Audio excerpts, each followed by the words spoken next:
Suami talak aku saat sakit keras di rumah sakit. Ternyata demi menikah dengan janda penjaga toko.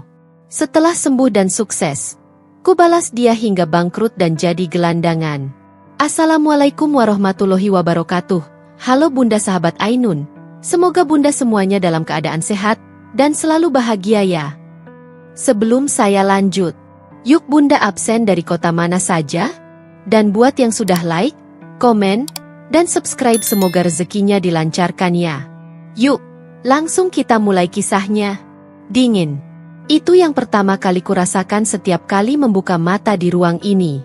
Dingin dari udara, dingin dari spray rumah sakit, dingin dari kulitku sendiri yang semakin pucat, dan dingin dari hati suamiku yang perlahan kehilangan hangatnya. Aku sudah berada di rumah sakit ini hampir 3 minggu. Tubuhku lemah, tulang-tulang terasa seperti tak lagi menyatu, dan setiap helaan napas seolah menelan duri. Dokter bilang, kondisiku membaik, tapi aku tahu, mereka hanya ingin menenangkan. Karena setiap malam aku merasakan hal yang sama. Tubuhku semakin berat, semakin tak berdaya, seolah dunia sedang memisahkanku dari kehidupan sedikit demi sedikit. Di kursi samping ranjang, duduk pria yang pernah menjadi alasan aku kuat menghadapi segalanya. Raffi, suamiku.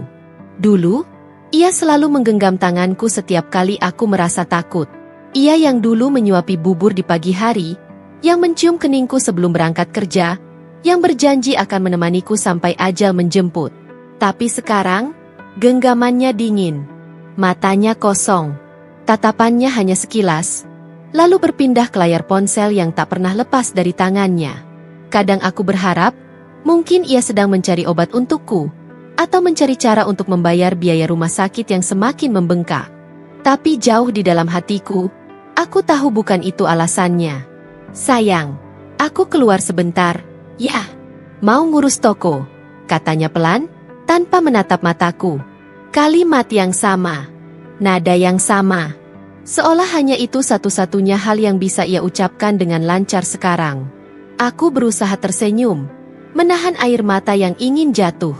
Baik, hati-hati. Raffi berdiri, menepuk bahuku sekilas, lalu berjalan keluar. Tak ada pelukan, tak ada kecupan di dahi. Pintu kamar menutup perlahan, meninggalkan aku sendiri bersama bunyi monoton alat monitor jantung. Setelah pintu itu tertutup, aku menatap kosong ke arah langit-langit. Di sana, ada lampu putih yang memantulkan cahaya menyilaukan, tapi anehnya tetap membuatku merasa gelap. Aku ingat hari-hari sebelum sakit. Kami dulu hidup sederhana tapi bahagia. Pagi-pagi aku menyiapkan sarapan, menemaninya ke toko, mencatat barang masuk dan keluar. Toko kecil kami di pinggir jalan itu hasil kerja keras berdua. Berawal dari jualan kecil di depan rumah, lalu pelan-pelan berkembang.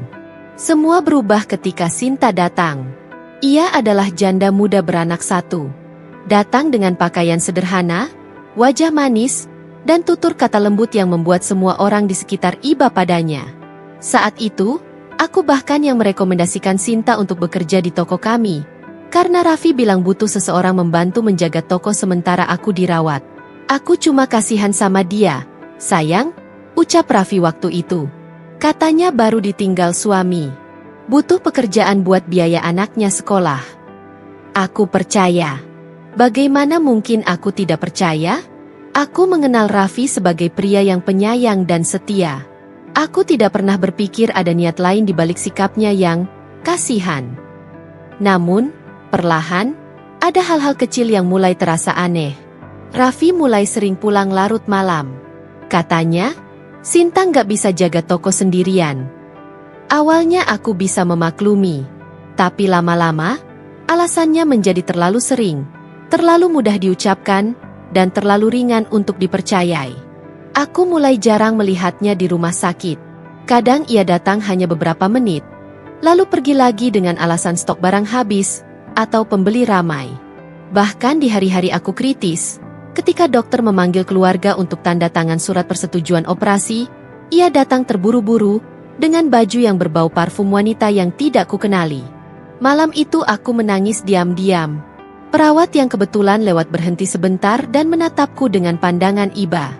Ia sepertinya ingin bicara, tapi urung. Beberapa hari kemudian, aku tahu alasannya. "Bu, saya minta maaf kalau lancang," bisik perawat itu suatu malam saat mengganti cairan infusku. "Tapi saya sering lihat Pak Raffi datang ke apotek rumah sakit malam-malam sama perempuan muda.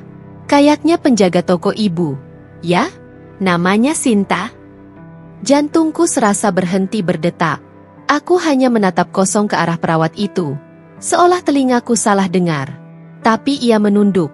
Wajahnya penuh simpati, dan aku tahu itu bukan gosip. Itu kenyataan. Setelah ia pergi, aku hanya bisa menangis.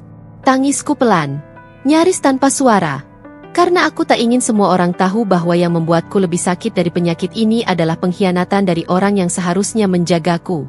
Aku teringat bagaimana dulu Raffi menatapku dengan cinta. Bagaimana ia memelukku erat di hari pernikahan kami, bersumpah di depan penghulu bahwa ia akan selalu ada, dalam suka dan duka, sehat dan sakit. Kini sumpah itu hanya tinggal kalimat kosong.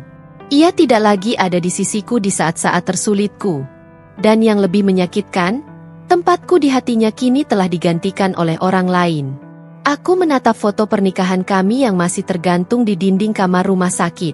Aku sengaja minta agar foto itu dibawa dari rumah, agar aku punya semangat untuk sembuh. Tapi kini setiap kali melihatnya, aku justru merasa kehilangan kekuatan. Aku yang dulu tersenyum di pelukannya, kini terbaring sendirian di ranjang besi, menunggu keajaiban yang mungkin tak akan datang. Aku memejamkan mata. Dari balik ingatan, wajah Raffi muncul lagi, tapi kali ini tak lagi lembut. Ia seperti bayangan asing yang menjauh, meninggalkan aku di antara kabut dingin. "Raffi," bisikku lemah. "Kau janji akan menemaniku sampai akhir. Tapi kenapa, saat tubuhku runtuh, kau justru memilih pergi?" Di luar jendela, matahari sore mulai tenggelam. Langit berubah jingga, lalu perlahan gelap. Di dalam kamar, hanya suara detak jantung dari alat monitor yang terdengar pelan, bukti bahwa aku masih hidup, meski sebagian dari diriku sudah mati. Hati yang dulu penuh cinta, kini hancur berkeping-keping. Aku tidak tahu apa yang menungguku setelah ini. Tapi satu hal yang kupastikan, ketika aku sembuh nanti, jika Tuhan mengizinkan, aku akan berdiri lagi.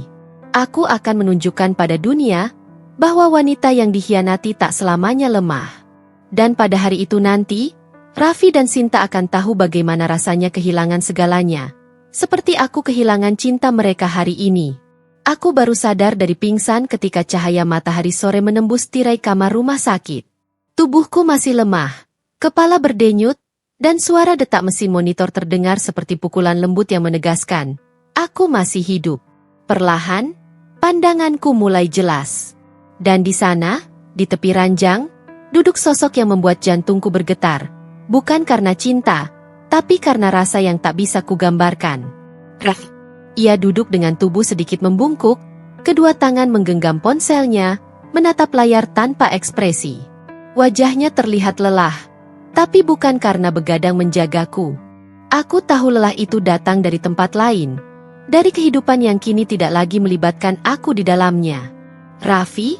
Suaraku serak, seperti keluar dari tenggorokan yang kering. "Kamu baru datang?" Ia menoleh sekilas. Tatapan datar itu hanya bertahan beberapa detik sebelum kembali jatuh pada lantai. "Iya, tadi abis dari toko," jawabnya singkat. "Toko lagi. Selalu toko." Aku mencoba tersenyum kecil meski bibirku kaku. "Terima kasih udah datang. Aku kira kamu nggak." Belum sempat aku menyelesaikan kalimatku, ia memotong. "Dina," suaranya pelan tapi tegas. "Aku kesini bukan buat jenguk kamu." Hatiku mencelos. Aku menatap wajahnya, mencari arti di balik kata-kata itu. Tapi yang kutemukan hanyalah ketegangan. Ia menarik napas panjang, seolah bersiap mengeluarkan sesuatu yang sudah lama disimpannya. "Aku nggak bisa lanjut, Dina." Kata-kata itu keluar datar, tanpa getar emosi sedikit pun. "Aku ceraikan kamu." Untuk beberapa detik, dunia berhenti. Semua suara di kamar itu lenyap. Mesin monitor, langkah perawat di luar, bahkan detak jantungku sendiri terasa menguap entah kemana. Aku hanya menatapnya, berharap aku salah dengar. Bahwa mungkin obat penenang membuat pikiranku berhalusinasi. Tadi kamu bilang, apa? Tanyaku lirih. Ia menatapku dingin. Aku ceraikan kamu, Dina. Aku udah pikirin ini lama. Aku capek. Air mataku menetes tanpa bisa kutahan. Bukan karena kata, cerai, itu saja. Tapi karena caranya mengucapkannya. Tenang, tanpa penyesalan, seolah aku hanyalah beban yang ingin segera ia lepaskan. Aku berusaha duduk, tapi tubuhku terlalu lemah. Tangan kananku gemetar, menahan sakit di dada yang lebih dari sekadar fisik. Raffi, kamu sadar nggak kamu ngomong apa? Aku lagi sakit. Aku bahkan belum bisa jalan. Suaraku bergetar. Aku tahu, jawabnya datar. Tapi justru itu, aku nggak kuat lagi. Aku nggak bisa terus tanggung semua ini sendiri. Hidup kita nggak kemana-mana. Aku juga manusia, Din. Aku menatapnya dengan pandangan tak percaya. Manusia? Suaraku pecah. Aku juga manusia, Raffi. Aku yang dulu bantu kamu bangun toko itu dari nol. Aku yang kerja meski hamil. Aku yang rela jual perhiasan waktu toko hampir bangkrut. Sekarang setelah aku jatuh, kamu malah pergi. Ia mengalihkan pandangan, mengusap wajahnya kasar. Kamu nggak ngerti, Din. Aku juga punya kehidupan yang harus jalan. Aku udah nemuin orang yang bisa ngerti aku. Hening. Ruangan itu tiba-tiba terasa terlalu sempit untuk menampung rasa sakit yang meledak di dadaku. Aku tahu siapa yang ia maksud. Aku tidak perlu menebak. Sinta. Wanita itu. Yang dulu aku bantu, aku beri pekerjaan, aku perlakukan seperti saudara sendiri. Kini menjadi alasan kenapa rumah tanggaku hancur. Jadi ini tentang Sinta? Tanyaku pelan, mencoba menahan air mata agar tidak jatuh lagi. Raffi terdiam. Diamnya adalah pengakuan. Aku menarik napas dalam, rasanya seperti menelan serpihan kaca. Dia penjaga toko kita, Raffi. Dia orang yang kamu bilang, kasihan.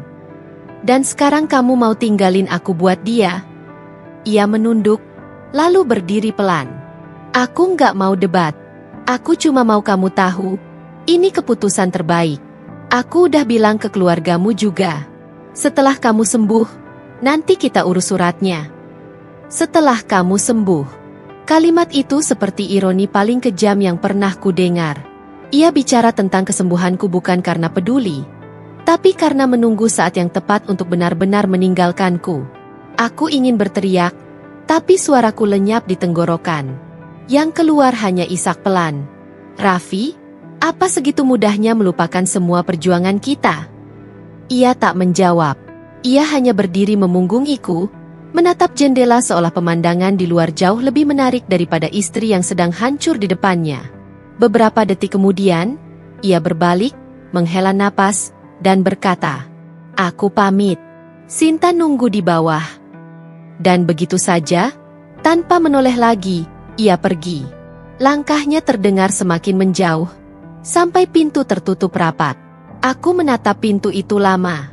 Lalu tubuhku gemetar. Bukan karena demam atau penyakit, tapi karena kemarahan, kecewa, dan kehilangan yang menumpuk jadi satu. Air mataku jatuh deras, membasahi bantal. Ya Allah! Aku berbisik lirih di antara isak. Jika ini ujian MU, aku pasrah. Tapi jika ini cara MU membuka mataku, maka beri aku kekuatan untuk berdiri lagi. Di luar kamar, suara perawat terdengar samar, bersahutan dengan langkah-langkah orang lalu lalang. Di dalam kamar, hanya aku sendiri, ditinggalkan di saat paling lemah, dicerai di tengah sakit, dan dihancurkan oleh orang yang seharusnya melindungi. Aku menatap ke langit-langit, berusaha menelan semua rasa sakit itu sendirian. Di titik itu aku tahu, sesuatu di dalam diriku mati bersamaan dengan kepergian Raffi. Tapi di balik kematian itu, perlahan tumbuh sesuatu yang lain. Sesuatu yang selama ini tak pernah kusadari, kekuatan untuk bangkit. Dan aku bersumpah dalam hati, jika suatu hari aku sembuh, aku akan menatap matanya lagi, bukan dengan air mata, tapi dengan senyum kemenangan. Langit sore itu gelap pekat, seperti ikut berduka untukku. Hujan turun deras tanpa ampun, menabrak jendela rumah sakit dan menciptakan suara yang sayup-sayup seperti rintihan. Aku berdiri di ambang pintu bangsal, tubuhku masih lemah, langkahku goyah. Di tanganku, hanya ada tas kecil berisi beberapa pakaian dan obat-obatan, sisa terakhir dari hidup yang pernah kupanggil rumah. Tak ada yang mengantarku pulang. Tak ada pelukan perpisahan. Tak ada suami yang menggenggam tanganku seperti dulu, berkata bahwa semuanya akan baik-baik saja. Yang ada hanya keheningan dan dingin yang menusuk tulang. Dokter sempat menahanku, memintaku untuk beristirahat beberapa hari lagi. Tapi untuk apa aku bertahan di tempat yang setiap sudutnya hanya mengingatkanku pada kehilangan? Lebih baik aku pergi. Aku tidak tahu kemana, tapi aku tahu aku tak bisa tinggal di sini lebih lama. Aku melangkah keluar dari pintu rumah sakit. Begitu kakiku menginjak tanah basah, hujan menyambutku, dingin, tajam, tapi jujur. Tidak seperti manusia yang sering menutupi pengkhianatan di balik senyum manis. Aku berjalan tanpa tujuan. Payung? Tidak ada. Jaket pun tidak. Hanya tubuh kurus yang bergetar karena udara dingin dan baju pasien yang mulai basah kuyup. Langkahku pelan, tapi hatiku berdentum kencang. Setiap langkah seolah menegaskan kenyataan pahit. Aku kini sendirian. Rumah yang dulu jadi tempat pulang, kini bukan milikku lagi. Beberapa hari sebelum aku keluar dari rumah sakit, Raffi diam-diam telah memindahkan sertifikat rumah atas namanya sendiri. Aku tahu dari pesan singkat bank yang memberitahukan perubahan data nasabah. Rumah itu dulu kami beli dengan uang hasil kerja keras berdua. Tapi kini, bahkan tembok dan atapnya pun menolak aku pulang. Aku menatap ke arah jalan yang mengarah ke rumah itu, tapi langkahku terhenti. Di benakku muncul bayangan, Sinta, dengan rambutnya yang digelung rapi, sedang membuka pintu rumahku, menyambut Raffi dengan senyum penuh kemenangan. Hatiku perih. Tidak, aku tidak akan pulang ke sana. Rumah itu bukan rumahku lagi. Aku terus berjalan, menembus hujan yang semakin deras. Jalanan lengang, hanya ada beberapa kendaraan melintas dengan cepat, cipratan airnya mengenai kakiku. Tubuhku menggigil hebat, tapi entah kenapa aku tidak peduli. Aku merasa hujan itu adalah satu-satunya hal yang masih memelukku hari ini. Dingin, tapi setia menemani. Langkahku berhenti di depan taman kecil di seberang jalan rumah sakit. Bangku kayu di bawah pohon terembesi tampak kosong. Basah, tapi aku duduk di sana juga.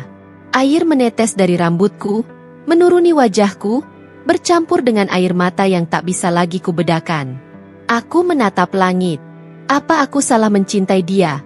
Ya Allah, bisikku lirih. Hujan tidak menjawab, hanya turun lebih deras, seolah langit pun menangis untukku. Dalam dingin itu, aku mengingat semua hal yang kulalui bersama Raffi. Bagaimana dulu kami tertawa bersama di dapur kecil rumah kontrakan pertama. Bagaimana aku berdoa di setiap malam agar usahanya lancar. Semua kenangan itu kini terasa seperti film lama yang diputar di layar retak. Indah tapi menyakitkan untuk ditonton. Aku menunduk. Nafasku tersengal, tubuhku lemah. Tapi aku tahu satu hal. Aku tidak boleh menyerah. Raffi boleh menceraikanku. Ia boleh mengambil rumah, bahkan kebahagiaan yang dulu milikku. Tapi satu hal yang tak akan pernah bisa ia ambil adalah semangatku untuk hidup. Aku menggenggam erat ujung selimut yang kugunakan sebagai penutup tubuh. Kalau ini ujian MU, ya Allah, aku terima. Ucapku pelan di antara gemuruh hujan. Tapi aku mohon, beri aku kekuatan untuk bangkit. Jangan biarkan aku mati dalam keadaan ditinggalkan tanpa harga diri. Seseorang menatapku dari jauh, seorang ibu tua yang menjual gorengan di pinggir jalan, menatap Iba dari balik tenda plastiknya. Ia menghampiri, menyerahkan jas hujan sobek. Dek, sini. Jangan duduk di situ, basah. Masuk ke tenda saya aja dulu. Katanya dengan suara lembut. Aku menatapnya, air mataku pecah lagi. Aku menunduk dan berkata, "Terima kasih, Bu." Ia hanya tersenyum dan mengusap bahuku. Sabar ya, Nak. Kadang Tuhan menjatuhkan kita bukan untuk menghancurkan, tapi untuk menunjukkan siapa yang benar-benar peduli. Kata-kata itu sederhana, tapi terasa seperti pelukan hangat di tengah badai. Aku duduk di bawah tenda kecil itu, menatap hujan yang masih jatuh deras di luar. Dalam hatiku, perlahan tumbuh sebuah janji. Aku akan sembuh. Aku akan bangkit. Aku akan membangun hidupku dari awal. Dan ketika hari itu tiba, Raffi akan melihatku lagi, bukan sebagai perempuan lemah yang ditinggalkannya di rumah sakit, tapi sebagai wanita yang berdiri tegak di atas luka yang dulu ia torehkan. Hujan belum berhenti ketika aku tersenyum untuk pertama kalinya setelah sekian lama. Senyum yang lahir bukan dari bahagia, tapi dari kesadaran bahwa aku masih hidup, dan itu artinya, aku masih punya kesempatan untuk membalas dengan cara yang paling elegan, menjadi lebih kuat dari sebelumnya. Pagi itu udara masih lembab setelah hujan semalam. Jalanan yang kulalui kini hanya menyisakan genangan dan aroma tanah basah. Tubuhku masih lemah, langkahku tertatih, dan setiap kali aku menarik napas terlalu dalam, dadaku terasa sesak. Aku tidak tahu kemana harus pergi. Aku hanya tahu bahwa aku harus terus berjalan, walau hanya untuk memastikan diriku belum menyerah. Di antara kabut tipis dan deretan rumah semi permanen di pinggir jalan, mataku menangkap sebuah warung kecil dengan papan kayu bertuliskan warung nasi Bu Ratna. Di depan warung itu, seorang wanita paruh baya sedang menata gorengan di nampan besar. Wajahnya teduh, meski keriputnya memperlihatkan bahwa hidup juga tak mudah baginya. Aku berhenti di depan warung itu, berpegangan pada tiang kayu agar tidak jatuh. Wanita itu menatapku dengan pandangan kaget bercampur iba. Ya Allah, nak, kamu kenapa? Mukamu pucat sekali. Sakit, ya? Aku membuka mulut, tapi suara nyaris tak keluar. Saya cuma mau duduk sebentar, Bu. Capek. Tanpa banyak tanya, ia segera menarik kursi plastik dan memapahku duduk. Tubuhku gemetar, pandanganku berkunang. Ia cepat-cepat menuangkan segelas air hangat dan menyodorkannya. Minum dulu, nak. Jangan dipaksain ngomong. Kamu dari mana? Aku hanya menggeleng pelan. Air mataku menetes tanpa bisa kutahan. Entah kenapa, di depan wanita asing ini, aku merasa aman untuk menangis. Ia menatapku lama, lalu menghela napas. Sudah, nak. Jangan nangis dulu.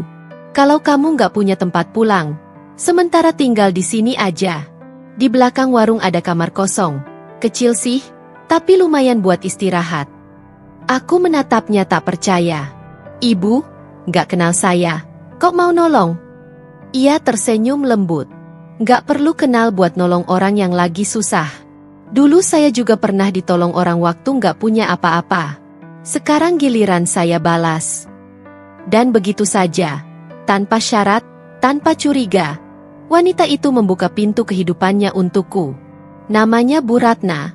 Seorang janda yang hidup sederhana dari warung kecil peninggalan almarhum suaminya. Ia tinggal sendiri di rumah berdinding papan di belakang warung. Di sana, untuk pertama kalinya sejak lama, aku tidur tanpa takut dan makan tanpa air mata. Hari-hari berikutnya berjalan lambat tapi hangat. Pagi-pagi, aku membantu Bu Ratna menanak nasi dan menyiapkan lauk.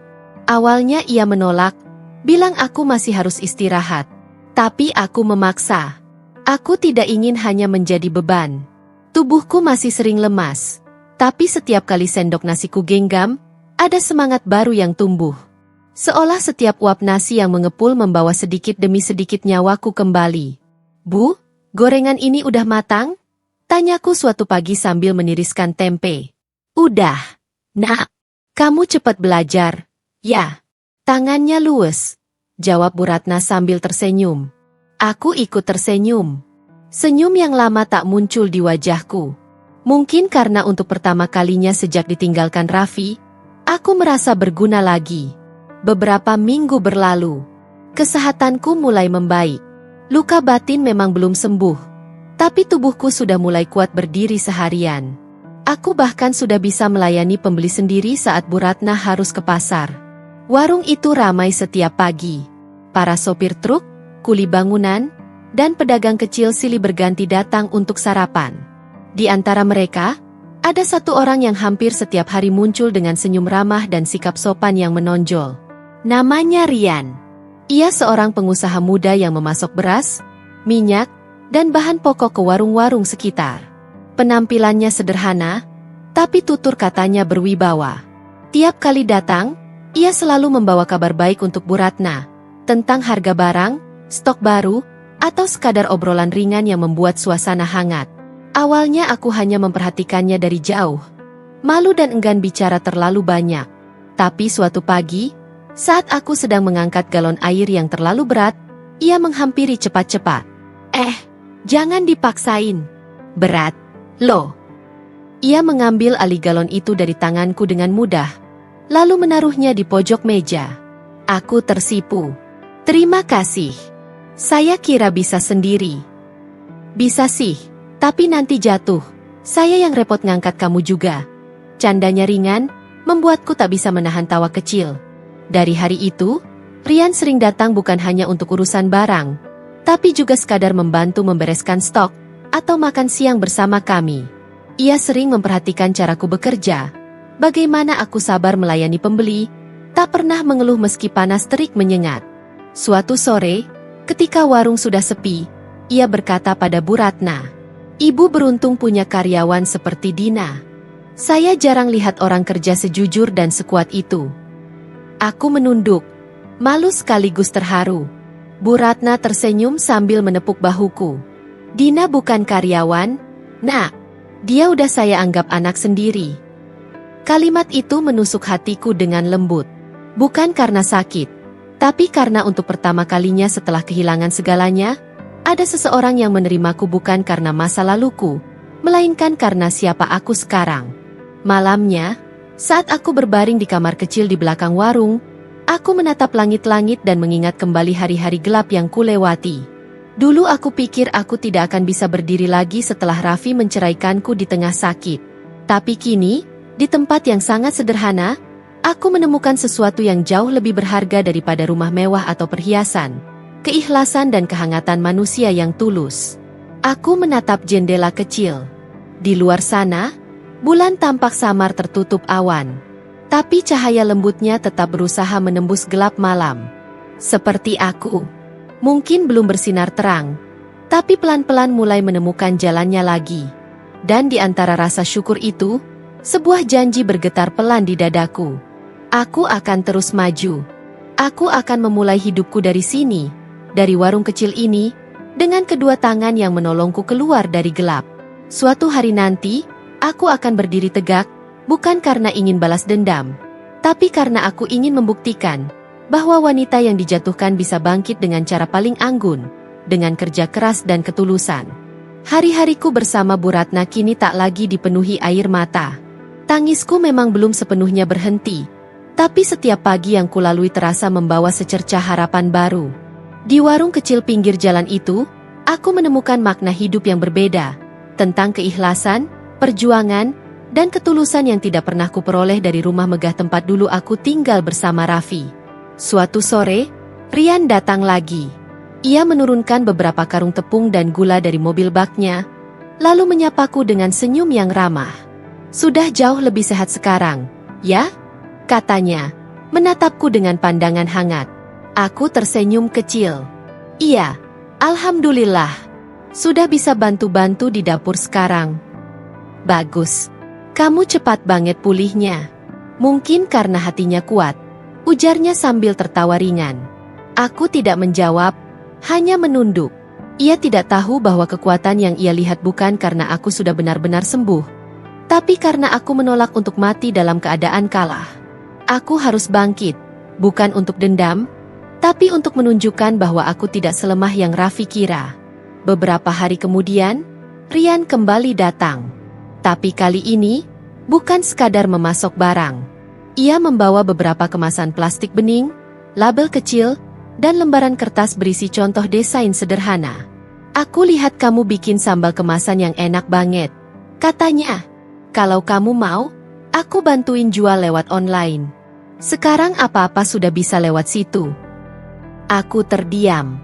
Tak menyangka seseorang seperti Rian, pengusaha sukses yang punya jaringan luas, mau repot-repot memikirkan ide untukku. Tapi di matanya tak ada niat menolong karena kasihan.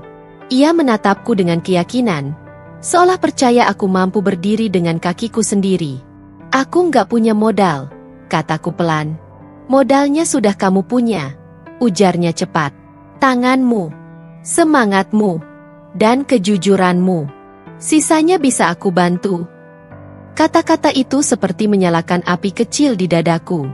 Aku belajar membuat sambal dalam porsi kecil, mengatur rasa, mencoba berbagai varian. Rian mengajariku cara memotret produk agar terlihat menarik, menulis deskripsi singkat, dan mempostingnya di media sosial. Awalnya, tidak ada yang membeli. Hanya beberapa teman Bu Ratna yang mencoba karena rasa penasaran. Tapi setelah mereka mencicipi, pesanan mulai berdatangan. 1, 2, hingga puluhan toples dalam seminggu. Rian sering datang membawa bahan tambahan. Kadang ia ikut membantu mengaduk sambal, meski tangannya kepanasan. Kami tertawa bersama, dan untuk pertama kalinya setelah sekian lama, aku merasa hidup lagi. Setiap kali aku melihat order baru masuk di ponsel bekas pemberian Bu Ratna, hatiku berdebar. Nama-nama pembeli baru terus bertambah. Ada yang dari kota lain, bahkan dari luar pulau. Semua karena satu hal, orang-orang merasakan kejujuran dalam cita rasa buatanku. Suatu malam, aku menatap layar ponsel, melihat total penjualan yang tak pernah kubayangkan sebelumnya. Air mataku menetes tanpa bisa kutahan. Bukan karena sedih, tapi karena bahagia. Aku, wanita yang dulu terbaring lemah dan ditinggalkan suaminya, kini bisa berdiri dengan hasil tanganku sendiri. Tapi di balik rasa syukur itu, ada getar kecil di hatiku. Setiap kali aku melihat angka penjualan naik, setiap kali ada pujian dari pelanggan baru, wajah Raffi terlintas di benakku.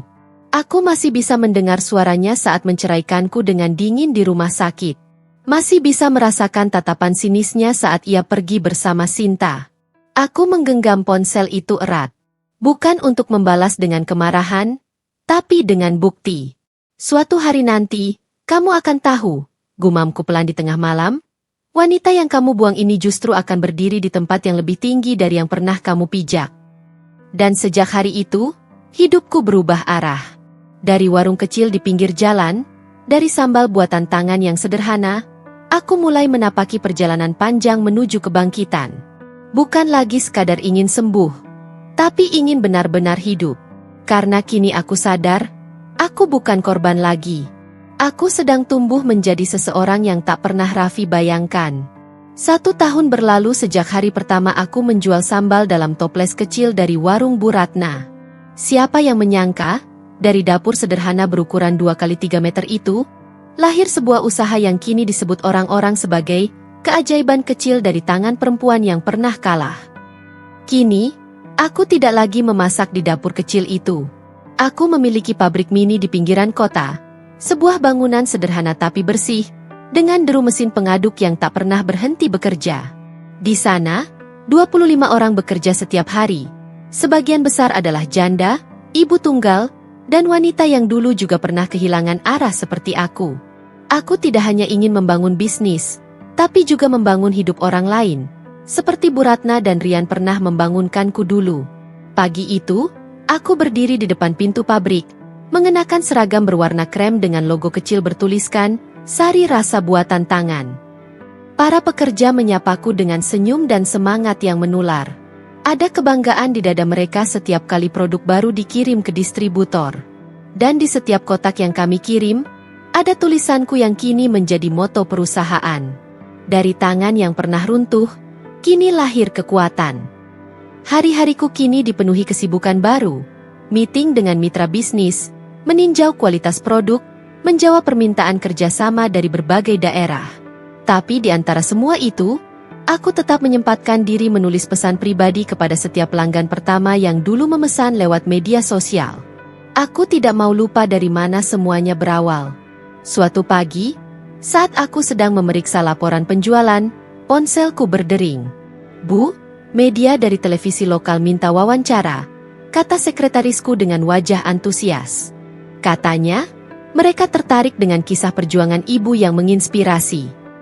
Aku terdiam sejenak. Hatiku bergetar aneh. Dulu, nama ini, namaku sendiri, pernah dihapus dari hidup seseorang tanpa rasa bersalah. Tapi kini, justru orang lain ingin mendengarnya.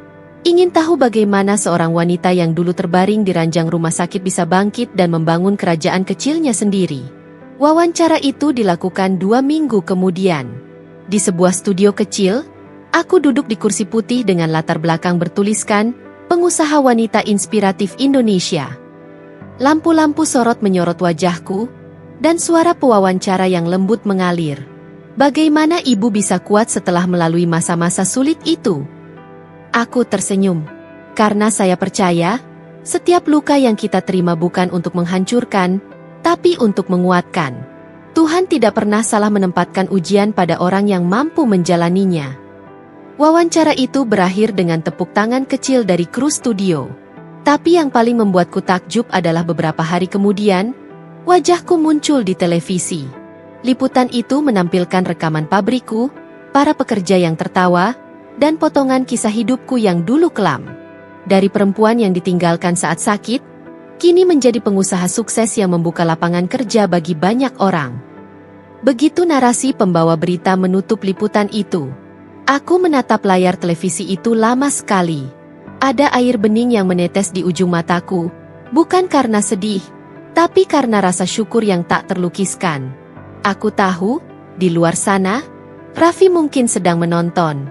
Mungkin di ruang tamu toko kecilnya yang kini sepi, atau di rumah kontrakan yang tak lagi semewah dulu. Entah apa yang ia rasakan saat melihat wajahku di layar itu. Apakah ia menyesal? Apakah ia teringat pada hari-hari ketika aku menahan demam di ranjang, sementara ia pergi, mengurus toko? Atau mungkin ia hanya menatap kosong, menyadari bahwa wanita yang dulu ia tinggalkan saat nyaris mati kini menjadi nama besar yang disebut banyak orang? Aku tidak tahu. Tapi aku percaya, penyesalan itu nyata. Karena bahkan Bu Ratna yang mendengar liputan itu berkata sambil tersenyum, "Kalau dia masih punya hati, pasti dia nyesel, Nak. Karena yang dia buang bukan beban, tapi berlian." Malam itu aku menatap keluar jendela apartemen sederhana yang kini kutinggali. Hujan turun perlahan, mengingatkanku pada hari ketika aku berjalan di jalan rumah sakit dengan tubuh yang nyaris tak sanggup berdiri. Dulu, hujan membuatku merasa paling lemah. Tapi kini, setiap tetesnya adalah tanda bahwa bumi masih berputar, dan hidup selalu memberi kesempatan kedua bagi yang berani bertahan. Aku menutup mata, menghela napas panjang. "Raffi," bisikku lirih, "aku sudah tidak menunggumu lagi. Aku hanya menunggumu menyadari apa yang telah kamu sia-siakan." Dan di luar sana, tanpa aku tahu, roda nasib mulai berputar. Toko Raffi yang dulu ramai kini mulai sepi. Sinta, wanita yang dulu jadi pengganti diriku, mulai menunjukkan wajah aslinya. Mata duitan, licik, dan kasar. Pelan-pelan, kehidupan Raffi yang dulu ia banggakan mulai retak, seperti kaca yang dihempas hujan terlalu deras. Dan aku hanya akan berdiri tegak, menatap dari jauh, bukan dengan dendam, tapi dengan kebanggaan bahwa aku bisa bangkit tanpa harus menjatuhkan. Hari itu, hujan turun perlahan seperti menulis ulang kenangan lama. Di balik kaca ruang kerjaku, aku memandangi jalanan yang basah, di mana kilau lampu kendaraan memantul di aspal hitam yang licin. Di dinding belakangku, terpampang logo besar perusahaanku, Sari Rasa Indonesia, hasil kerja keras, air mata, dan luka yang kupintal menjadi kekuatan. Aku baru saja selesai menandatangani kontrak kerjasama dengan sebuah supermarket nasional ketika sekretarisku mengetuk pintu.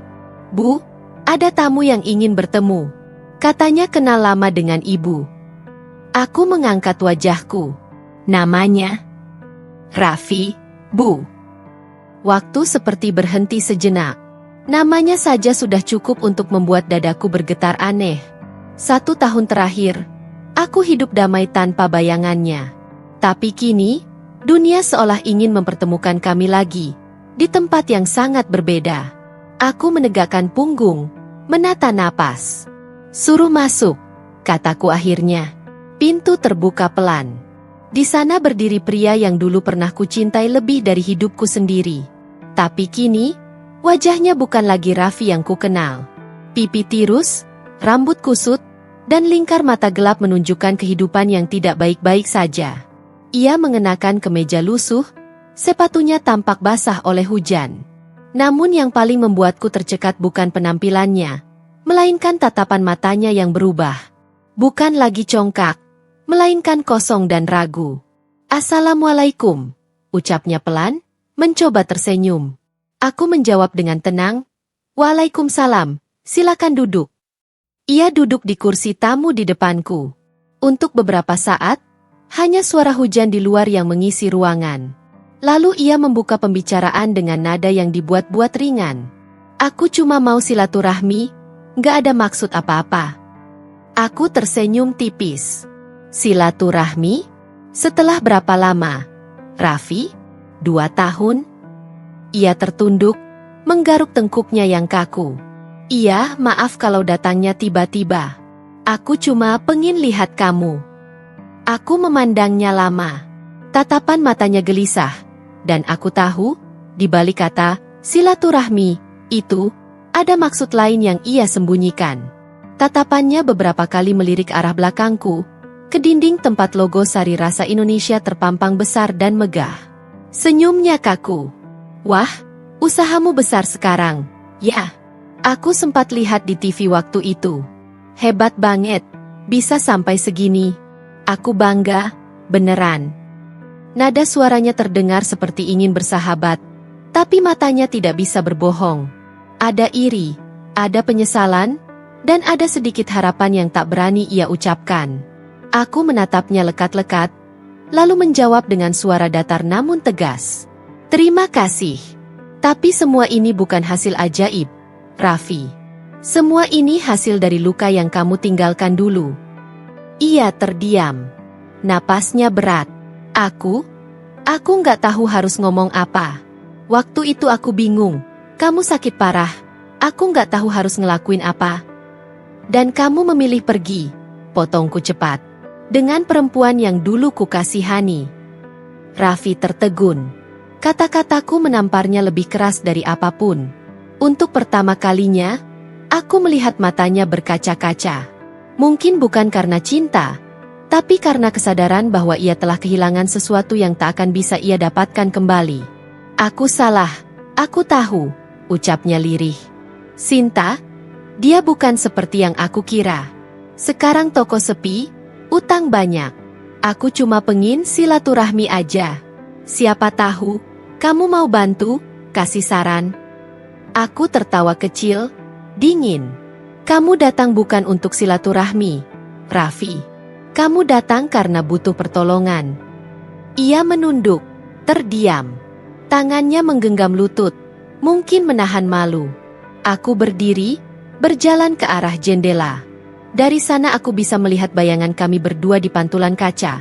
Aku, perempuan yang dulu ia buang, dan dia, pria yang dulu meninggalkanku di tengah sakit.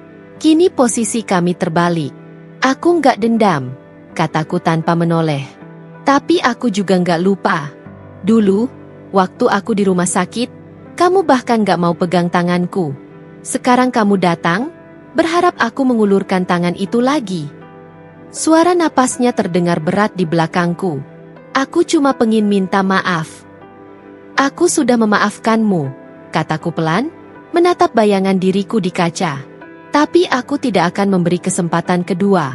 Karena aku sudah belajar, Raffi, tidak semua yang jatuh harus diangkat lagi." Aku berbalik menatapnya.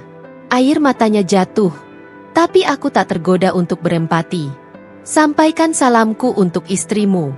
Semoga kalian bisa menemukan jalan sendiri tanpa menginjak masa lalu," ujarku tegas. Raffi berdiri perlahan.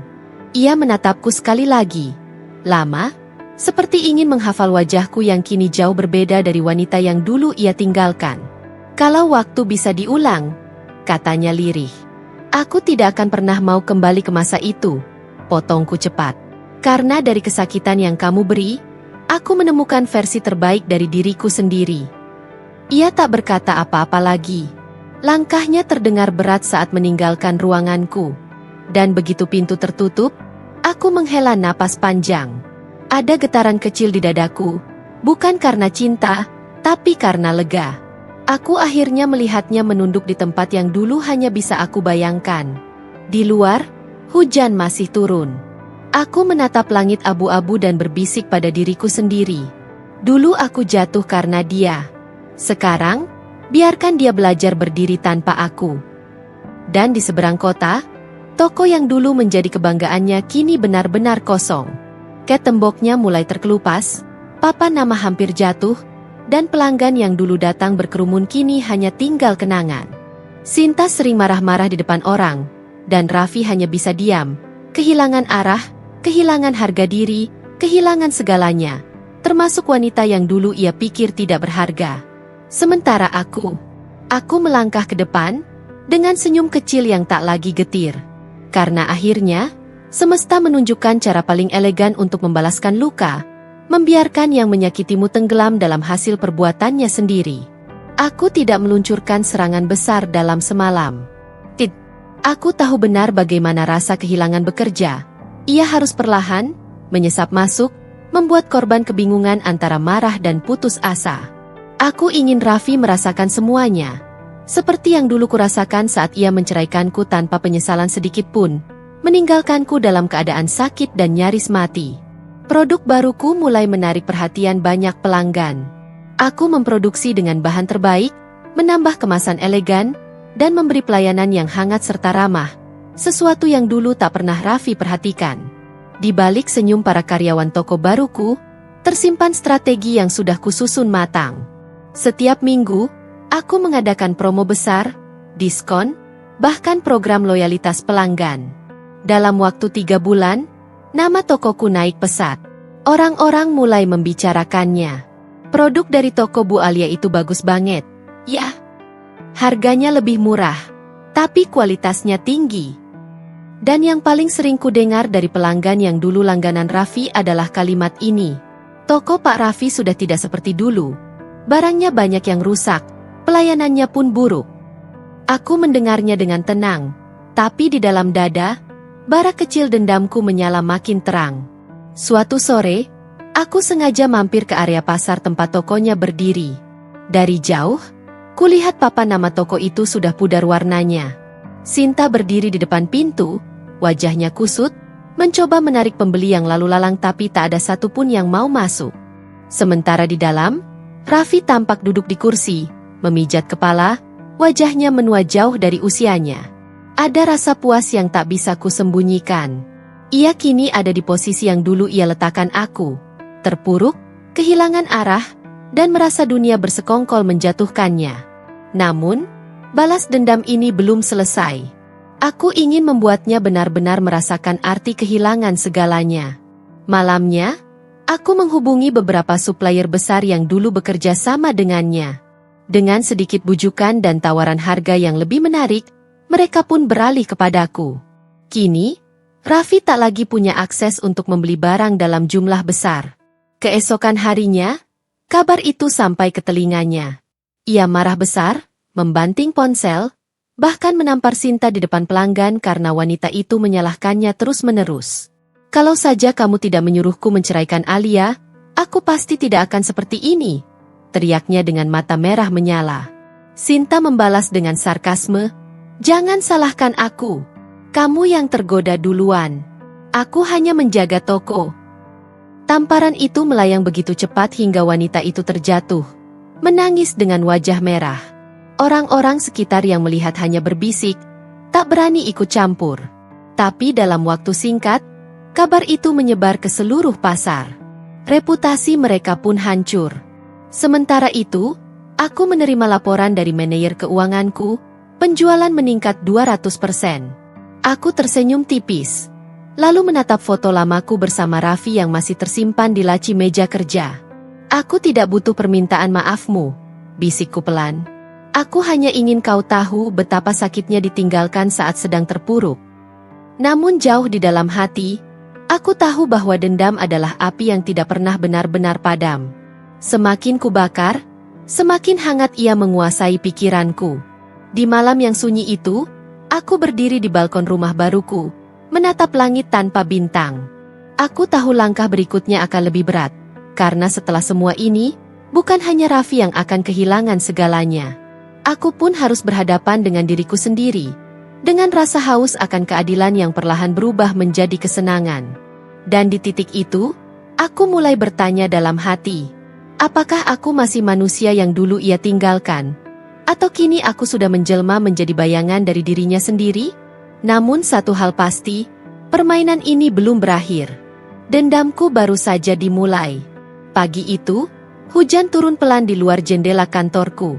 Udara lembab menyelusup ke dalam ruangan, membawa aroma tanah basah yang entah kenapa membuatku teringat pada masa lalu.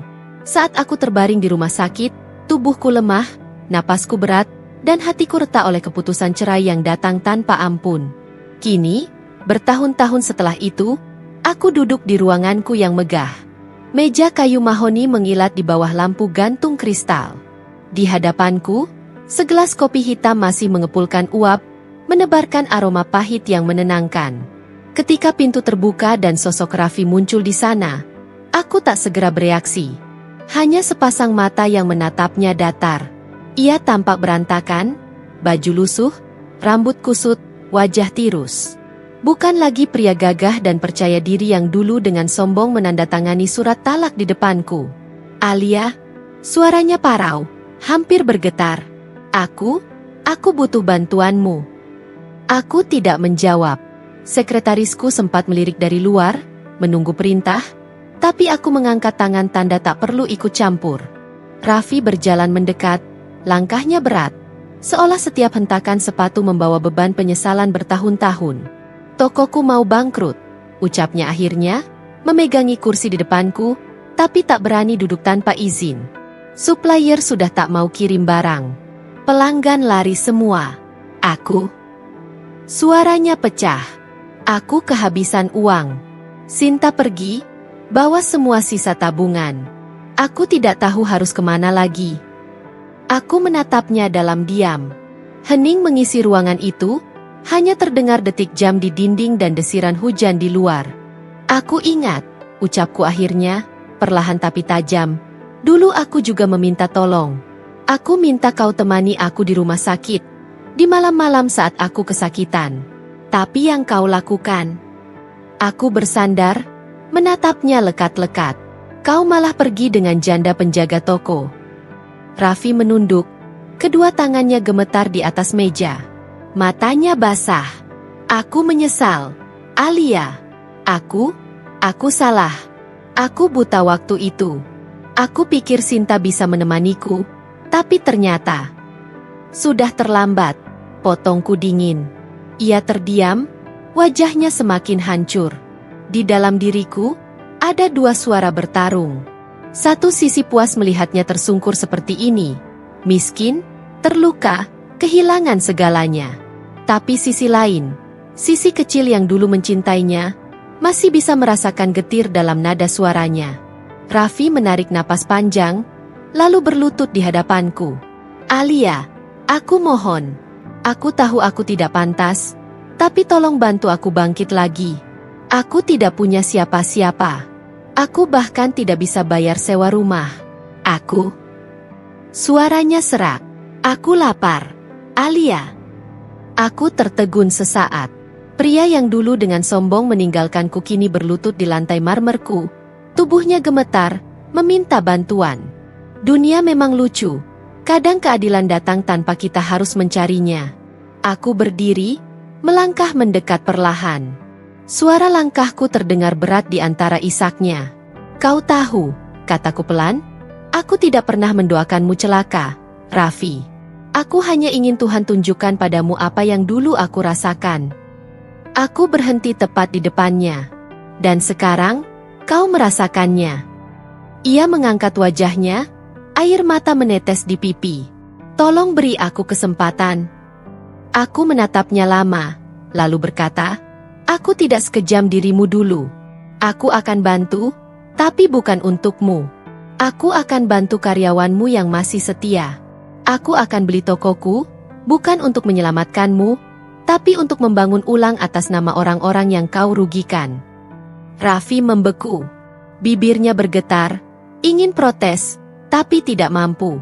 Aku tidak ingin melihatmu di toko itu lagi. lanjutku dengan nada tegas. Pergilah. Mulailah dari nol. Rasakan bagaimana menjadi orang yang benar-benar kehilangan segalanya. Ia tak sanggup lagi menatapku. Perlahan, ia bangkit, berjalan gontai ke pintu, meninggalkan jejak air hujan dan air mata di lantai marmerku.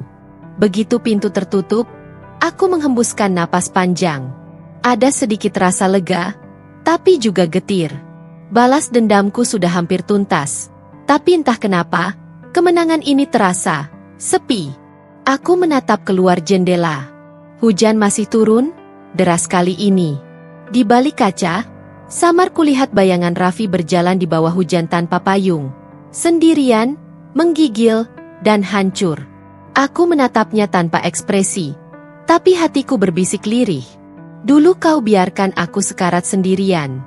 Kini kau merasakan hal yang sama. Namun jauh di lubuk hati, ada suara lain yang berkata, apakah ini benar-benar akhir yang kau mau, Alia? Aku tak tahu jawabannya.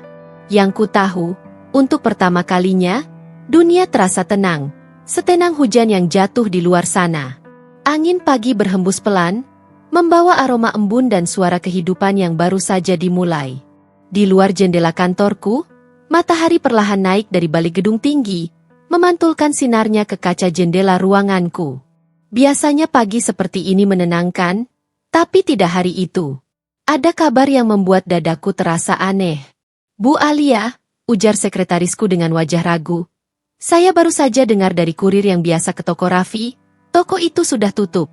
Katanya, mereka tidak sanggup bayar tagihan dan sewa tempat. Aku terdiam sesaat. Pena yang tadi kugenggam berhenti di atas kertas. Sudah tutup? Ulangku perlahan, seolah memastikan. Iya, Bu. Barang-barangnya disita. Pegawainya juga sudah lama keluar. Dan, suara sekretarisku menurun. Katanya, suami ibu, maksud saya, mantan suami ibu, tinggal di jalan. Ia sering terlihat di sekitar pasar lama, membawa karung. Aku memejamkan mata. Ada getaran halus di dadaku, antara lega dan iba. Mungkin inilah balasan dari semua perbuatannya. Tapi nyatanya, menyaksikan seseorang yang pernah kucintai terpuruk sampai sejauh itu, tidak menghadirkan kepuasan, hanya kesunyian. Beberapa hari kemudian, aku melihatnya dengan mataku sendiri. Hari itu aku turun dari mobil setelah meninjau pabrik cabang baruku di pinggiran kota. Hujan baru saja reda, jalanan masih basah, dan udara lembab menusuk hidung. Di seberang jalan, di dekat tumpukan kardus dan karung plastik, aku melihat seorang pria duduk bersandar di tembok. Tubuhnya kurus, wajahnya pucat, rambutnya kusut. Ia sedang memilah sisa makanan dari plastik bekas. Aku tertegun. Itu Raffi. Pria yang dulu menatapku dengan dingin saat menceraikanku di rumah sakit. Pria yang meninggalkan aku yang terbaring lemah demi seorang janda penjaga toko. Sekarang ia duduk di trotoar kotor, dengan pakaian robek, menatap kosong ke tanah. Aku memperhatikan dari balik kaca mobil, tak ingin terlihat. Namun seolah alam semesta bersekongkol, tiba-tiba ia menoleh. Mata kami bertemu. Sekilas. Tapi cukup untuk membuatku terpaku. Matanya tak lagi sombong. Hanya ada kelelahan, kelaparan, dan rasa malu yang tak bisa diucapkan. Raffi berdiri perlahan, mencoba menutupi wajahnya. Namun aku tahu, ia mengenaliku. Bahkan dalam diam, aku bisa merasakan rasa malu yang membara di wajahnya. Ia menunduk, lalu berjalan menjauh, menyeret langkah lemah sambil memeluk karung lusuh itu seperti satu-satunya harta yang tersisa. Aku menatapnya sampai bayangannya menghilang di tikungan jalan. Di dada, ada rasa nyeri yang samar. Aku sudah membayangkan momen ini berkali-kali. Momen di mana ia jatuh, momen ketika karma datang menghampirinya. Tapi tak kusangka, kenyataannya justru begitu menyayat hati. Malamnya, aku duduk lama di teras rumahku yang baru, menatap hujan yang turun lagi. Kilatan petir menyambar di langit jauh, dan setiap kali cahaya itu datang, aku teringat wajah Raffi. Wajah yang dulu begitu percaya diri, kini hancur tak bersisa. Aku memeluk kedua lututku, menatap jauh ke taman. Tuhan, bisikku lirih, aku tidak ingin membencinya lagi. Aku hanya ingin tenang. Namun, rasa iba itu tumbuh diam-diam. Aku tahu Raffi adalah orang yang menghancurkan hidupku. Tapi di balik segala luka itu, aku juga tahu, tak ada manusia yang pantas kehilangan segalanya sampai seperti itu. Keesokan harinya, tanpa sepengetahuan siapapun, aku menitipkan sebuah amplop ke pengurus masjid di dekat pasar tempat Raffi biasa terlihat. Isinya uang tunai, sedikit makanan, dan selembar pesan tanpa nama. Untukmu yang pernah salah jalan, semoga Tuhan masih memberimu kesempatan memperbaiki segalanya. Hidup tidak berhenti hanya karena kita jatuh. Bangkitlah, meski tanpa siapapun. Aku tahu ia tak akan pernah tahu itu dariku. Dan aku tak membutuhkan ia tahu. Malam itu, untuk pertama kalinya setelah sekian lama, aku tidur tanpa beban. Bukan karena Raffi telah jatuh, tapi karena aku akhirnya bisa memaafkan. Bukan untuknya, tapi untuk diriku sendiri. Hujan turun deras sejak siang. Langit kelabu, udara dingin merayap hingga ke sela-sela dinding pabrik.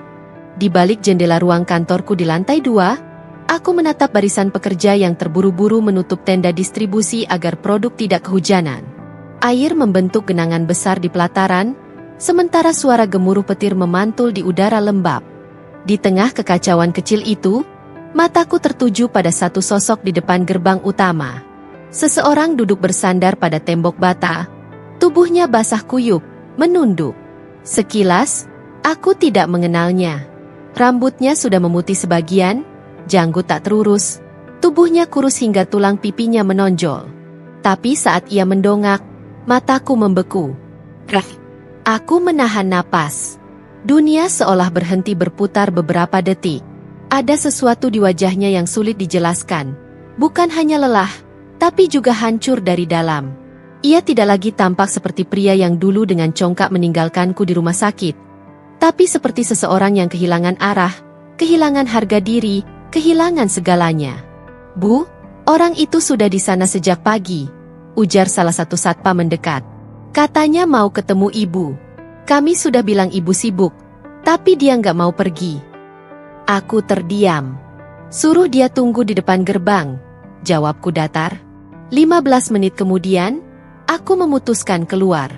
Payung besar ku pakai, sepatu bot karet ku kenakan. Hujan masih deras, dan setiap langkah di atas tanah yang becek membuat percikan air menodai ujung celanaku. Tapi entah kenapa, aku ingin menemuinya.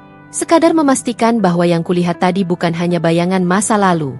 Dan di sana, di bawah langit kelabu, Raffi masih duduk di tempat yang sama. Tangannya menggenggam lutut. Bajunya menempel di kulit karena basah, dan matanya kosong menatap genangan air di depannya.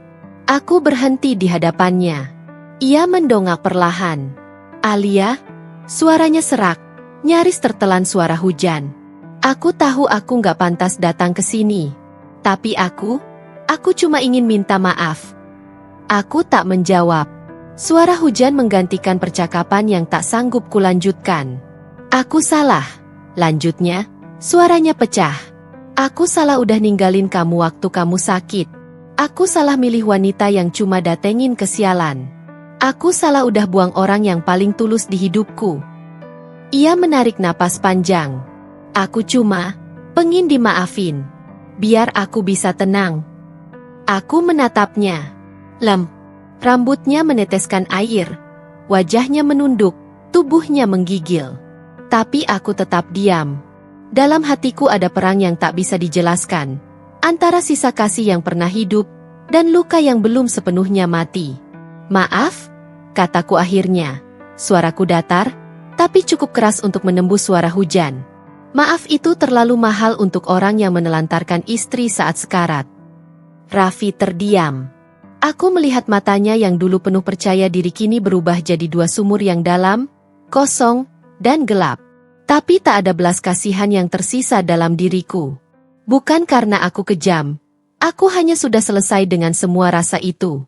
Kalau kau datang ke sini untuk menebus masa lalu, lanjutku, kau terlambat. Luka yang kau buat sudah membentuk diriku yang sekarang. Kuat, tapi dingin. Aku tidak membencimu lagi, Raffi. Tapi aku juga tidak akan pernah memaafkanmu. Raffi menunduk. Air hujan menetes dari ujung rambutnya, bercampur dengan air mata yang tak bisa ia tahan lagi. Alia, aku cuma ingin satu hal. Sekali saja, dengar aku bilang maaf. Biar aku bisa pergi dengan tenang. Aku menghela napas panjang. Pergilah, Raffi, ucapku pelan, tapi tegas. Aku tidak ingin masa lalu menodai hari-hariku lagi. Aku berbalik, langkahku meninggalkan genangan air. Dari balik payung, aku sempat menoleh sekilas. Raffi masih duduk di sana, tubuhnya membungkuk, menatap tanah yang becek. Ia menggigil, tapi tidak bergerak. Seperti seseorang yang tidak tahu kemana harus pulang. Saat aku melangkah masuk ke area pabrik, suara hujan semakin keras, menelan segala suara di dunia ini. Namun di dalam diriku, justru terasa senyap. Tidak ada lagi amarah, tidak ada dendam. Hanya kesadaran pahit. Beberapa luka tidak bisa disembuhkan dengan permintaan maaf. Beberapa kesalahan terlalu besar untuk ditebus. Dan kadang, yang paling berat bukanlah memaafkan orang lain, tapi menerima bahwa kita tidak harus melakukannya. Malamnya, aku berdiri di balkon rumah. Dari kejauhan, lampu-lampu kota berpendar samar di bawah langit gelap. Aku tahu Raffi mungkin masih di luar sana, menggigil entah di mana. Tapi kali ini aku tidak menangis. Aku sudah membiarkan masa lalu berjalan ke ujungnya sendiri. Di hatiku, hanya ada satu kalimat yang terus berputar pelan. Maaf tidak selalu harus diberi. Kadang, membiarkan seseorang menanggung akibat perbuatannya adalah bentuk keadilan yang paling tenang. Pagi itu, matahari terbit dengan lembut. Sinarnya menembus tirai kaca gedung baru yang menjulang gagah di tengah kawasan industri modern. Udara terasa segar, tanah masih lembab oleh hujan semalam, dan di depan gedung megah itu berdiri papan nama besar dengan huruf tebal berwarna emas. Raffi Food, dari luka menjadi kekuatan. Aku berdiri di bawahnya, memandangi tulisan itu lama sekali. Setiap huruf seolah mengandung cerita, tentang air mata yang dulu tak berhenti mengalir, tentang malam-malam panjang di rumah sakit, tentang langkah tertatih di bawah hujan, hingga tentang tangan-tangan yang menolongku saat aku tak berdaya. Nama itu bukan kebetulan. Rafa, diambil dari gabungan dua nama, Raffi dan Alia. Bukan karena aku ingin mengenangnya, tapi karena aku ingin mengubah makna dari luka. Aku ingin dunia tahu bahwa aku bangkit dari kehancuran, bukan dengan kebencian, melainkan dengan keberanian. Saat kurapikan jilbabku, Rian datang menghampiri.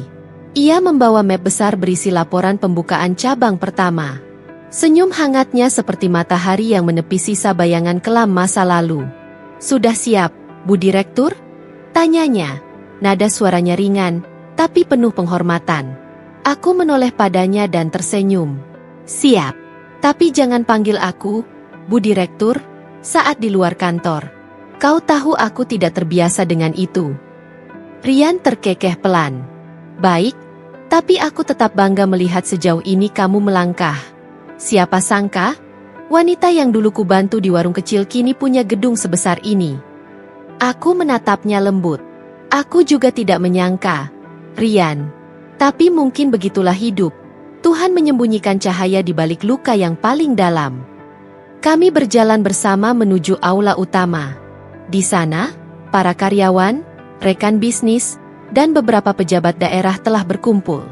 Sorak tepuk tangan bergema saat aku naik ke atas panggung kecil yang didekorasi sederhana, dengan bunga putih dan biru laut, warna kesukaanku. Aku menggenggam mikrofon, menarik napas panjang, dan mulai berbicara. Dulu, aku tidak tahu arti kekuatan. Aku kira kekuatan adalah tentang bertahan. Tapi ternyata, kekuatan sejati adalah saat kita mampu memaafkan, meski kita punya alasan untuk membenci. Aku berhenti sejenak, menatap wajah-wajah di hadapanku.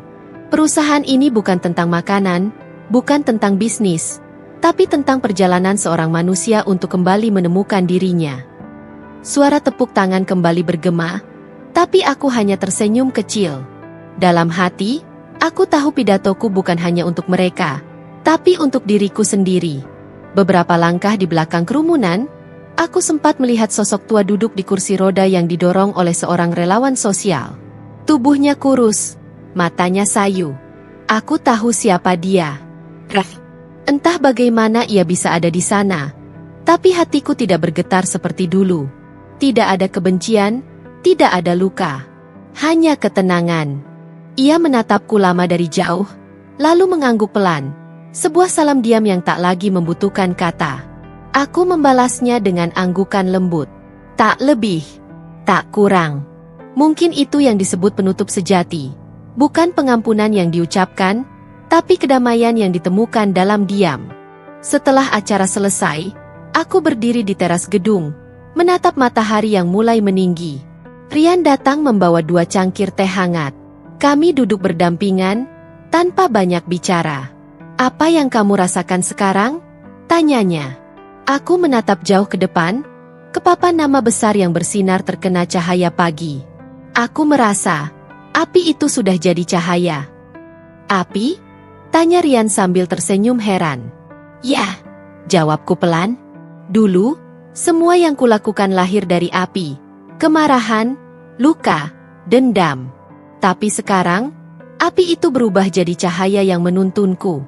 Aku tidak lagi ingin membakar siapapun. Aku hanya ingin menerangi jalan bagi orang lain yang pernah gelap seperti aku. Rian menatapku lama, lalu mengangguk.